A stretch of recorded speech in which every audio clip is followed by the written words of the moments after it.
Good morning, everybody. My name is Miyang.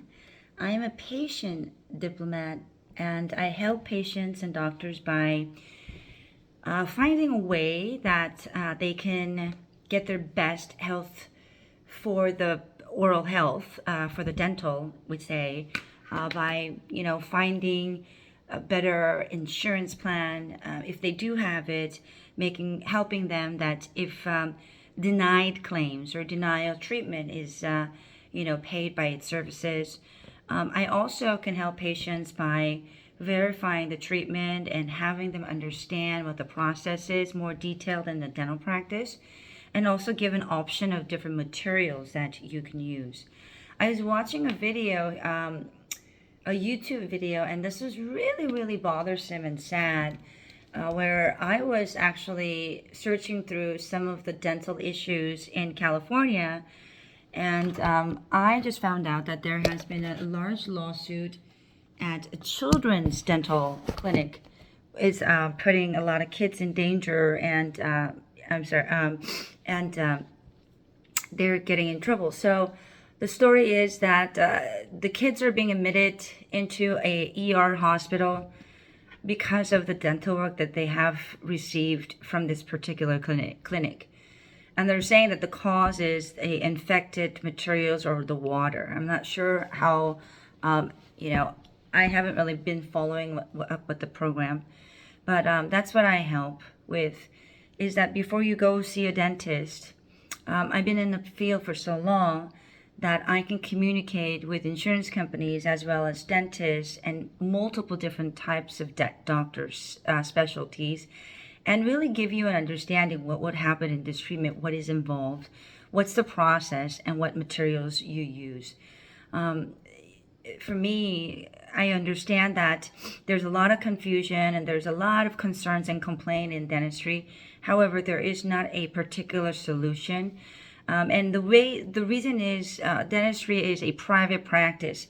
And the way I feel is that it doesn't have enough compliance in a communication or exchange of a medical records to protect the patient.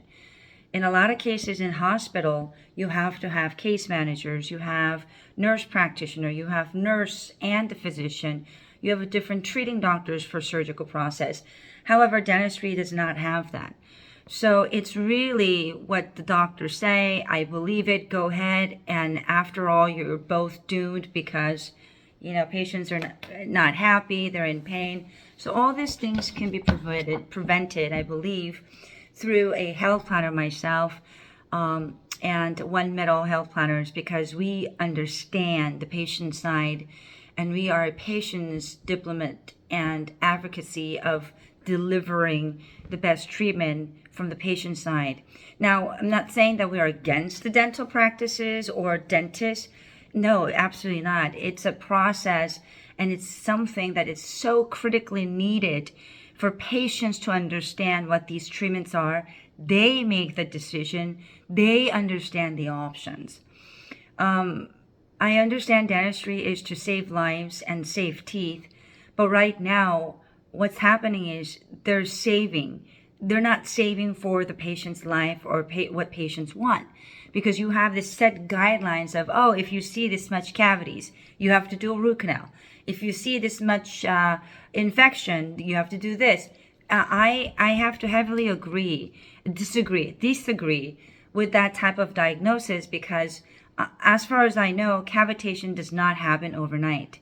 Cavitation does not happen overnight unless you have a critical condition where it's like, it attacking its dentin and enamel overnight.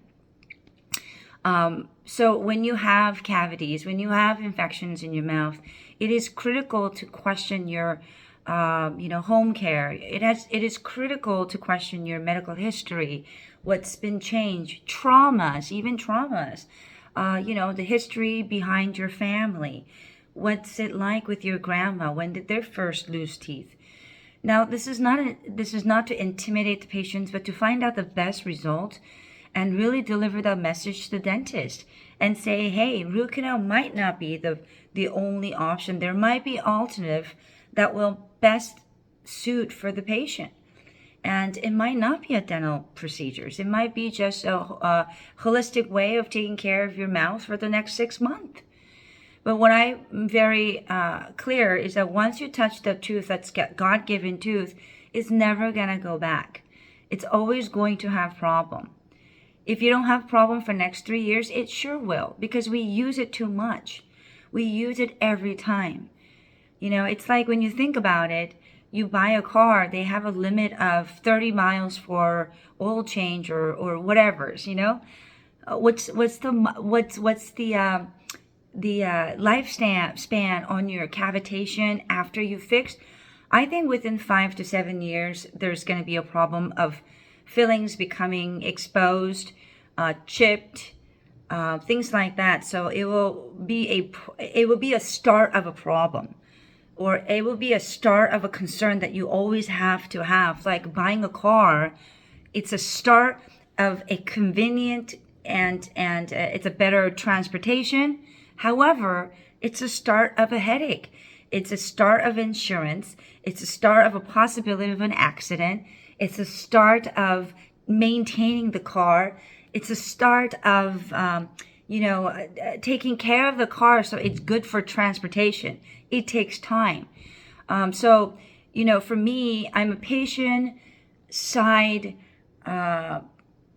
partner, helper, and I'm also a doctor's side to understand in details and gather all the information that they just simply don't have time to do it on your 30-minute exams. So I really hope that my channel will help answer a lot of questions to the patients out there.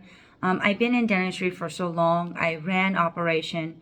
I was a medical billing company CEO for many years, and I still run it. But during this process, I do believe that patients do have to have options.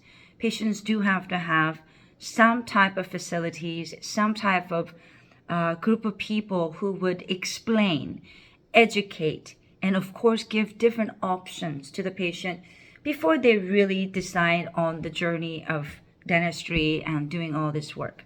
So hopefully I get to see you soon on my channel. Today I'm going to talk about a little after.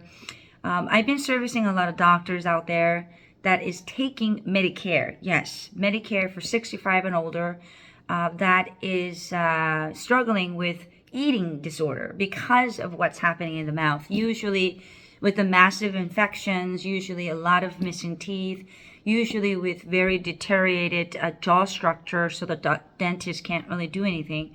However, these doctors are not being able to take these patients because Medicare has been very difficult on reimbursement. So in order for the dentist to help these patients, they have to be certified and recognized as a national provider in a Medicare level.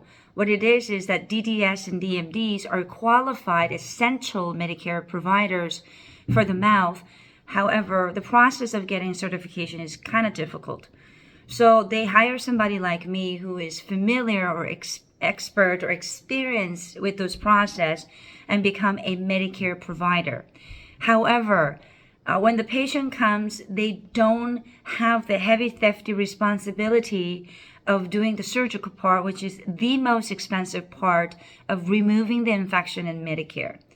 Medicare pays a good amount of reimbursement for the dentist so that they can remove the infection and really give them the best quality of a treatment to stabilize that bone structure so they can restore utilizing any prosthetic methods in dentistry. However, right now I have a very awesome doctor in North Carolina who has been in this program for about a year. And it's been so difficult for him to see and continue seeing patients because he has not been getting reimbursed from Medicare whatsoever. Now, my question is, at the end of the day, Medicare needs to help patients have to do what they're supposed to do and cover when the patient needs it because it is not their insurance. Patients has been paying for this Medicare coverage for years, for decades. And now they're 65 and older, elderly patients who's going through a lot of health complication. that might be, and 99% I'm pretty sure has to do with your oral health is being denied, not only on the patient side, but from the doctor's side. So for me, this doesn't make sense. So I'm going to make a phone call to Medicare today and really find out why they're not reimbursing the dentist that prevents patient from getting their mouth infection removed, basically. It just really is a puzzle that somebody has to solve. However, patients are not really familiar with all the coding system and the procedures, and they can't explain to Medicare on this medical terminology what they needed. All they can say is, I can't eat, I can't digest, I need teeth to survive. And now the dentists are doing their best to run a hospital in a dental budget, which is very ridiculous. And they're doing these free surgeries to at least get them out of the pain and hoping Medicare will pay for its services. But they're denying it for some reason, some odd reasons, and saying that this is a dental procedure and the doctor does not have to perform these procedures. Now, as a lot of patients do know and the doctors know, the only person who has the right to heal, treat, remove disease, extract, make an incision on the mouth is dentist. So if they deny the services that dentists can provide or are willing to provide because they can't perform this procedure under a Medicare coverage, then who can? Who should be able to do this? And so it's very frustrating because patients are hounding doctors and saying, you are not getting my procedures completed, or I'm not happy. But doctors are holding their head and say, gosh, my hands are tied. And it's a very unsolved problem. Chicken first, eggs first. It's a very frustrating situation. And at the end of the day, what I see is that patients are suffering. Patients end up in ER. Patients are dying. I was watching, and you guys can follow this. There's more lawsuits filed against Children's Dental Group of Anaheim, and this is actually on YouTube. I would share the link with you on the bottom. It seems like, wow, 932 subscribers, and this was about 6 years ago. I happened to just kind of look at the YouTube channels of lawsuit. And this is exactly why patients, diplomat like myself, health planners are so critical. The short story is that they take their children to children's dentistry. And by a year and a half, at year and a half, you do have some of the baby teeth, and you can get cavitation on those baby teeth, depending on the diet, DNA, whatever it can be. However, this dentist decided to do 6 or 7 root canals on a baby tooth on one sitting. I have to pause because I have 2 beautiful children myself, and they are 11 and 13. It will be very devastating for a mom to do 6 root canals on a 1.5-year-old daughter or your son if you understand the procedures of baby root canals and what they use in baby root canals and what it would do to damage your kid's root canal. There's just so much information I would have loved to share with this mom before they decided to do this particular procedure. Now, what happened after 1.5 years that she did a root canal, now that they have to do full jaw reconstruction. The baby cannot eat because, of course, all the teeth are rotten and worn down to the point where they have nothing to bite on. And it will take years for them to develop adult teeth to replace that. So what do? A 2-year-old until you're probably 10 years old have no teeth. I don't think we can blame anybody at this point because it already happened, but to ourselves who understands this problem. And I have to kind of look back and think about myself, what I was doing 6 years ago. I knew some of the information that mom could have had. I knew some of the holistic doctors that she could have visited. I knew some of the volunteer workers and dentists who would have helped this patient so much. I knew getting a 6 root canal on a 2-year-old is absolute nonsense, unethical, and absolute no-no procedure. I don't care what the dentists say. I'm a mom, and I am not putting 6 root canal. It's a surgical process. It's a surgical process to traumatize your baby and its jaw. You can't do 6 surgeries on a human being on the same setting. I really don't know what... if you see a dentist who is trying to do root canal on your daughter or your son, who is so underage, okay, not even at 7 or 8, and they have pain in their tooth because of the cavitation, please, please, please, please, please don't do the root canal before you look at all the holistic options, all the other options to get them out of the pain. Even extraction on a severe cavitation is more recommended than doing a root canal. I believe the root canal is not an ethical process or procedure for not even for children and for adults. Not even for children and for adults. I'm sorry, doctors out there who's making, lots of income with root canal procedures and process. I know that it is a method of saving a tooth for a longer period of time in our head, but I don't believe it. I think it's a way of preventing extraction or preventing a way of solving the main cause and kind of patching it, which will prolong more problems, more infections, not in your mouth anymore, but this is now going into your body. And we can talk about that all day long. However, I just wanted to make an introduction to myself. I will be on YouTube sharing different stories, different types of things, and issues that I want to help the patients really understand and find the best doctors out there.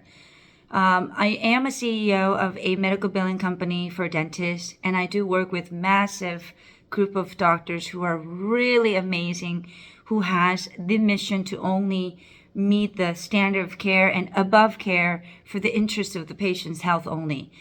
So I would do my best to filter that match. I'm a dental matchmaker, right?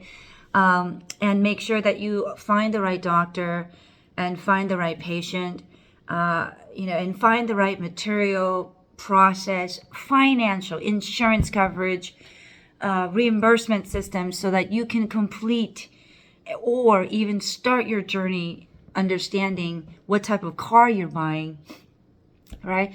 Or what type of house you're buying before you buy a house. Once again, thank you so much for listening to me.